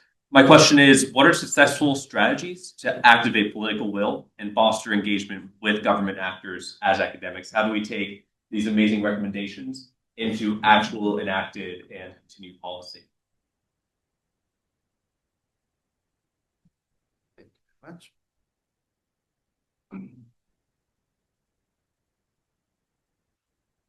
We will invite in a little while our current representative to make some comments on some of the issues that are being raised.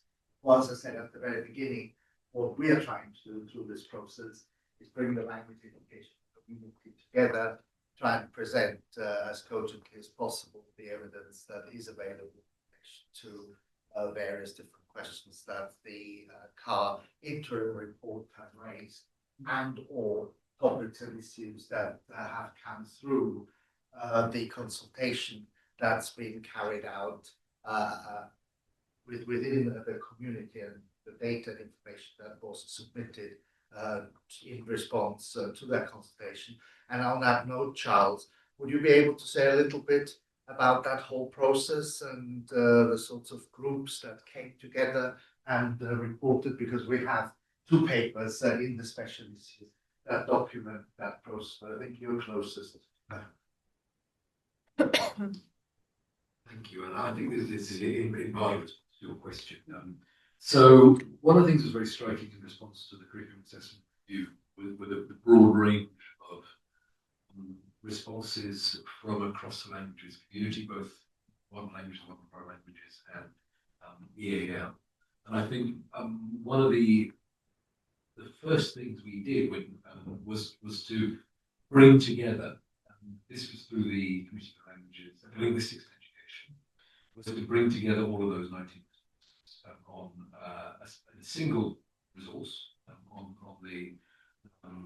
their website, and then to produce produced a digest of those responses, looking at convergences and divergences, following really the initial consultation categories of the curriculum assessment review, and I think that we have an account of that in one of the articles, and that provides a really useful snapshot of a number of issues that have already emerged today around various stages in the pipeline, in particular looking closely at Key Stage 2, transition, then thinking around Key Stage 4, GCSE, but also post-16 qualifications. So I think that's probably the first time we've really done that across NFL and EAL.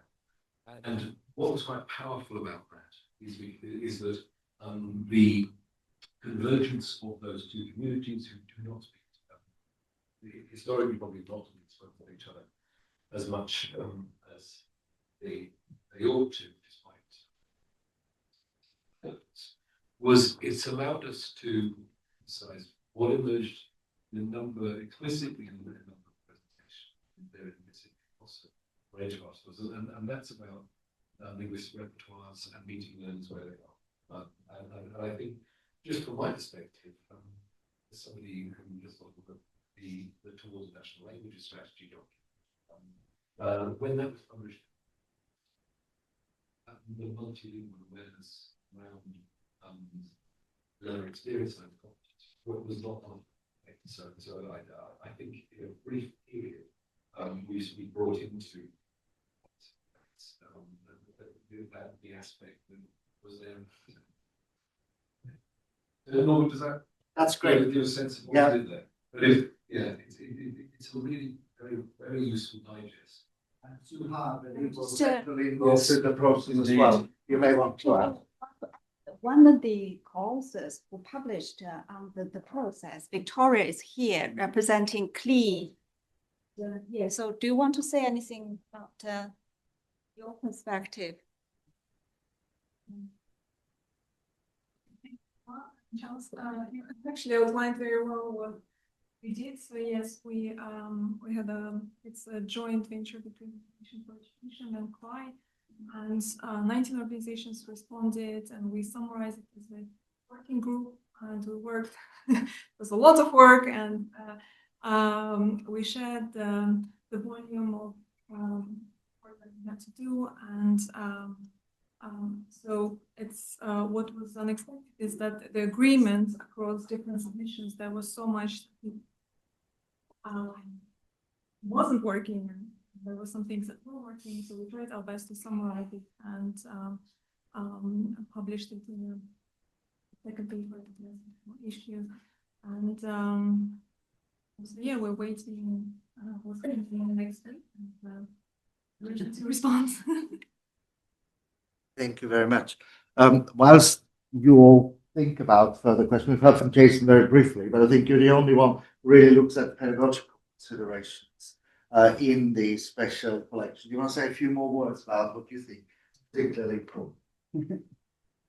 Let's put me on the spot a little bit.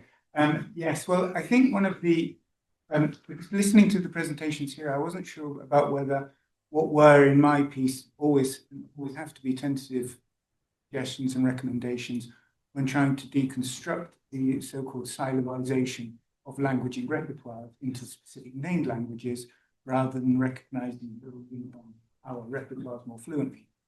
I think, as well as this idea that language education could benefit from, and this is again very much a revolutionary perspective, one that looks a long way into the future, into moving away from assuming that students necessarily gain language education in specific named languages, actually gain a qualification in multilingualism. That could be offered at any stage in education and linked to things like the languages ladder that's been considered in the papers and in the talks.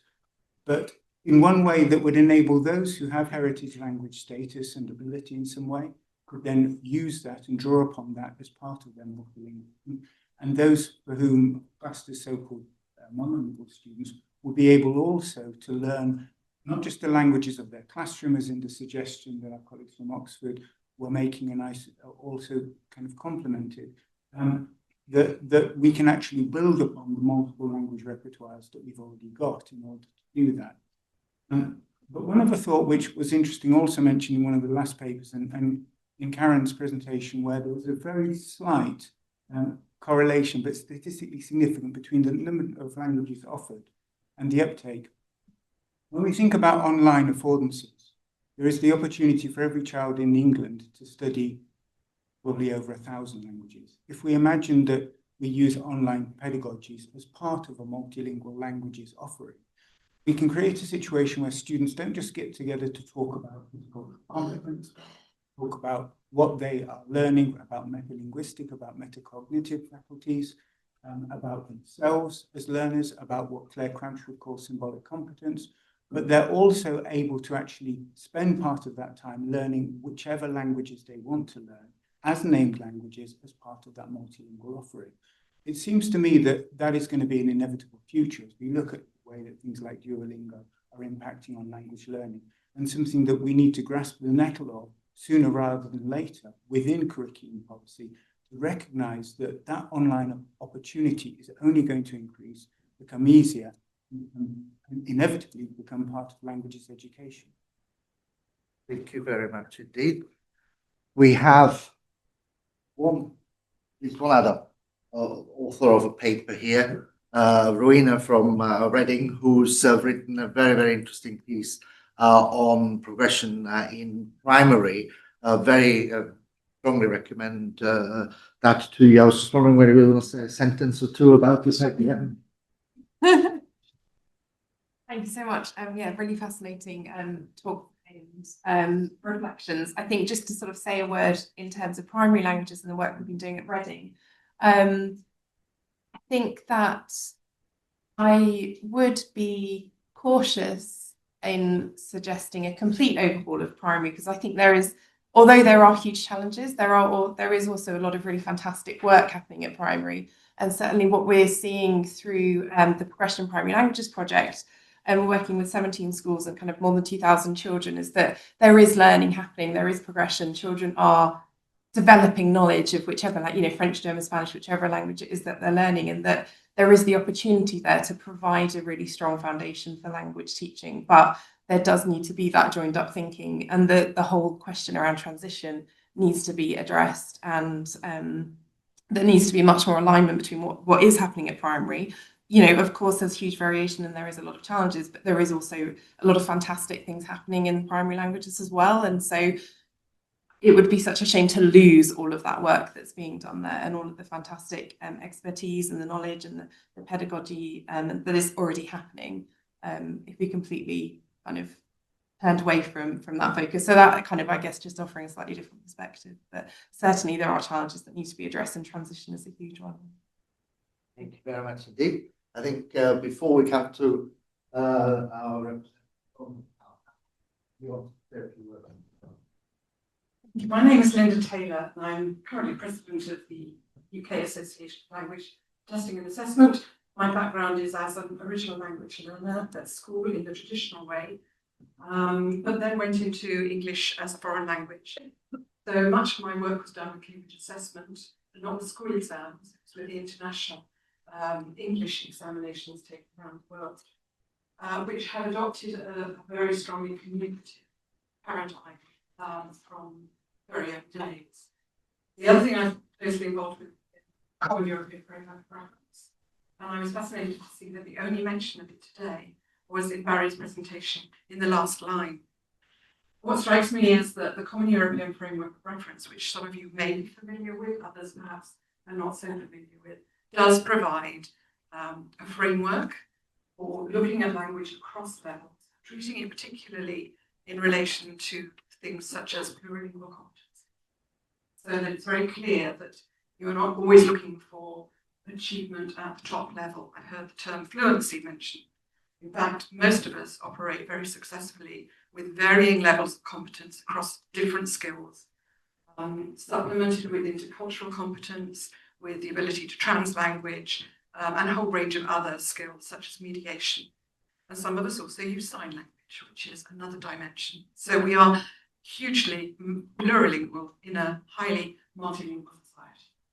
And I would just like to sort of put in a plea for a greater, what I refer to as language assessment literacy. And that is an understanding of how language assessment works, not just in terms of large scale, high stakes examinations. Gold standard examples are GCSE and A-level, of course, but there are many, many other ways of doing assessment. And one of my disappointments is that assessment is all too often framed very negatively rather than positively. One thing the CEFR taught us is that can-do statements are much more motivating than a poor command of this, that, or the other, or rarely correct. So that's my contribution today. Thank you very much. On the online front, we've had a contribution from David from London, who reminds us that not only does the EBAC exist as a possible external driver, but also the Ofsted interpretation of the notion of an ambitious curriculum. In his experience of school leadership, he says that it's very important for Ofsted to play its part in terms of promoting the importance of languages in the curriculum by continuing to include it in its understanding of language. Very much. Before I hand back to our host, let me thank you on behalf of the contributors for coming along, for asking questions, for engaging with the debate. Remind you that the whole entire special collection is available, open access on the journal website, and we very much hope that you'll be able to engage with some of the things, and who knows, even comment on them, let's discuss them on whatever social media platforms that you operate. So thank you very much, and I'll have back to Hannah. Thank you, Robert. Councillor September, before you go on the behalf of the multilingualism technology group and the curriculum assessment, learning research group in the department, we would like to say thank you very much to all of the presenters coming here to share your thoughts, your reflection on this report, and we are very happy to see the special issue about this. That language education is the heart of our research group, especially the faculty, and we would like to see this conversation going on. We hope that it won't stop here. We hope the contribution, the thoughts that you share here is, that this is just the interim report, and probably when it comes to the final report, we might have another special issue. Next week will be released Tuesday. Okay, yes. There is another special issue. Is very happy. Don't back him. Organize another event, yes, for everybody here to contribute and to reflect on it, because we think when it comes to language education, it has a lot of implication. We think it's very important to have a reflection and to have this debate going so that we can all benefit from this process. So also thank you very much to all of the audience coming in to share your thoughts as well too. That's it late in the evening, but we hope that you got something useful, and thank you very much for coming here, and hope I'll see you in the next event probably on the second. Everybody, and have a good